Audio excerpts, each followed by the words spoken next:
Hey folks, so these last three videos of this unit, now the fluids are in motion, and so we're talking about fluid flow instead of static fluids.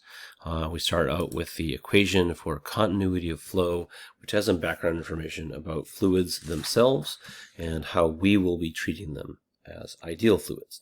So there are four qualities of ideal fluids. One of them is that they are non-viscous. This is the fluid equivalent of negligible friction. So the viscosity of something is its resistance to flow.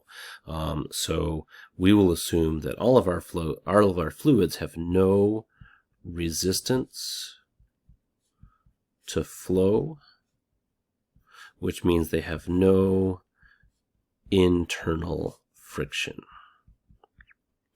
And so basically, like, water has a very low viscosity. It has a real viscosity, but it doesn't have a very large one.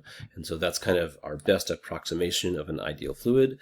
An oil is going to have a higher viscosity. Something like maple syrup is going to have an even higher viscosity because it's going to flow slowly. Ideal fluids are also incompressible.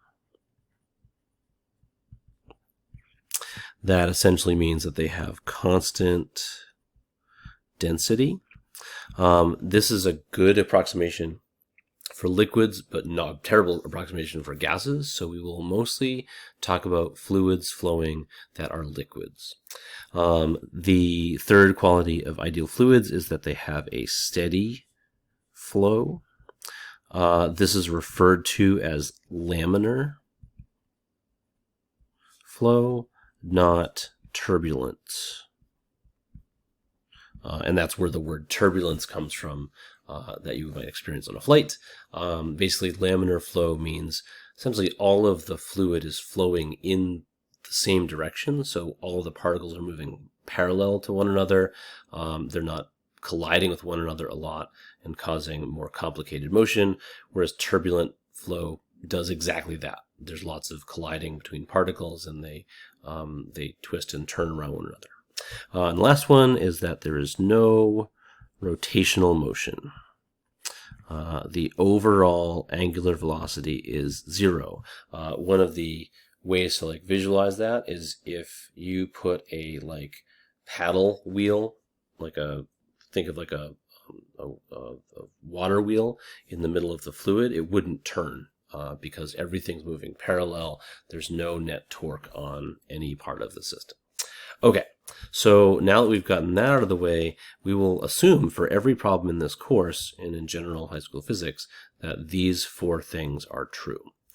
Now we're going to talk about how that works in a situation where water or liquid is flowing through a pipe that has a different diameter on the left end as the right end. So this is a cross-section of a pipe, or rather this right here is the cross-section of a pipe. This is a section of the pipe that has a decreasing diameter. Something that you might see in some pictures are these lines that travel through a container. And I'm going to try and keep it simple. These are called streamlines. And basically they show you, think of it as not the density at all, but the speed of the fluid based on how close together the lines are. In this first section of the pipe, the lines are far apart, and so the flow is slow, and then over here they are closer together and the flow is faster. So the water enters this section of the pipe and leaves this section of the pipe. These two dotted lines represent planes.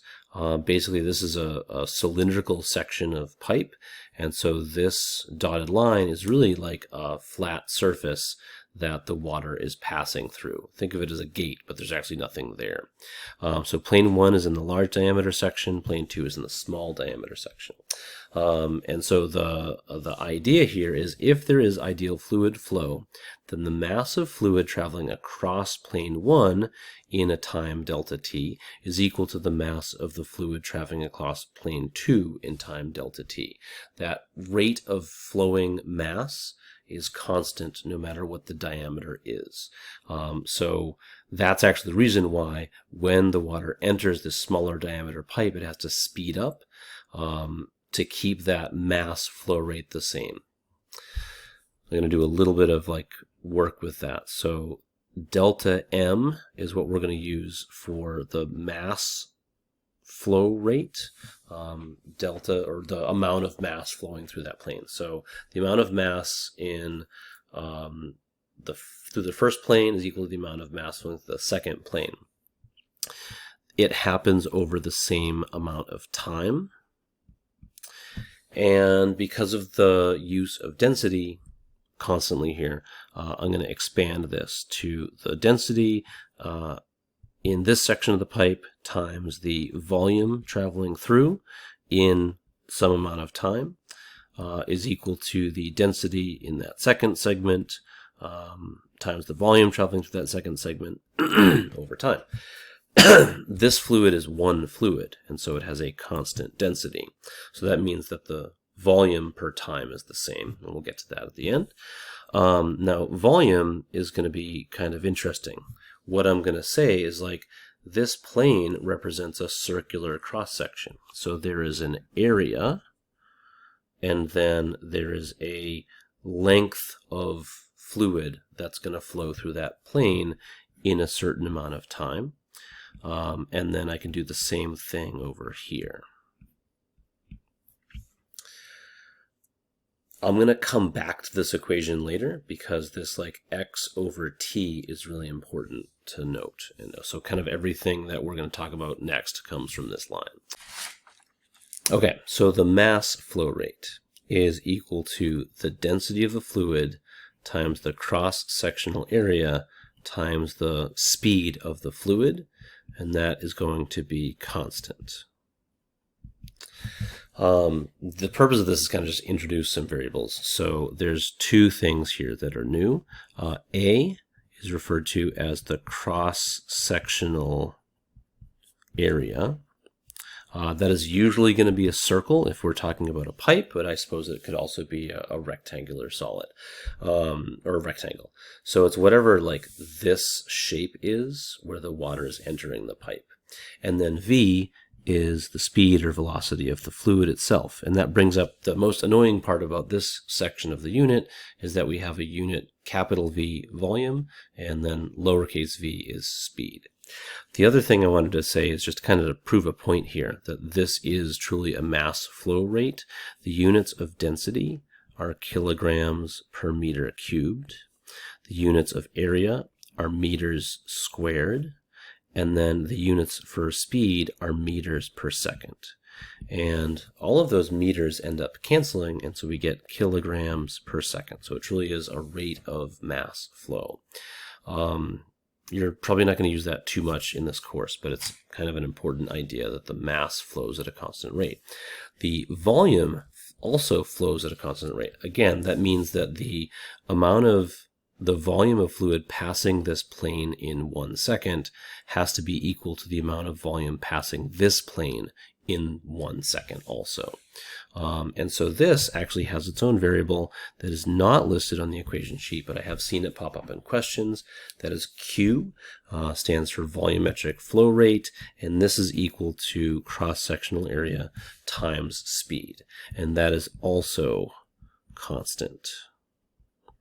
While we're here, let's do units again. Area is meters squared. Speed is meters per second.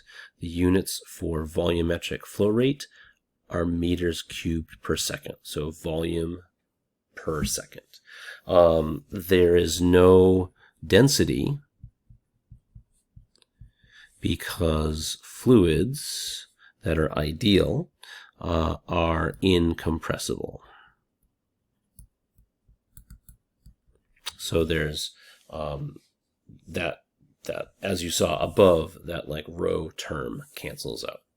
And so from that, we get the continuity equation of ideal fluid flow. And that is basically saying that the cross-sectional area times the speed of a fluid is constant.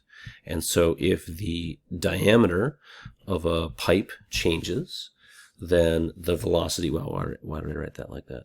If the diameter of the pipe changes, then the speed of the pipe also changes. I'm sorry, I'm just going to make this video about 10 seconds longer because I wrote 1s instead of 2s. So these initial conditions where there's a certain cross-sectional area and speed of the fluid has to be equal to the product of cross-sectional area and speed anywhere else in that pipe. And that's the end of that video.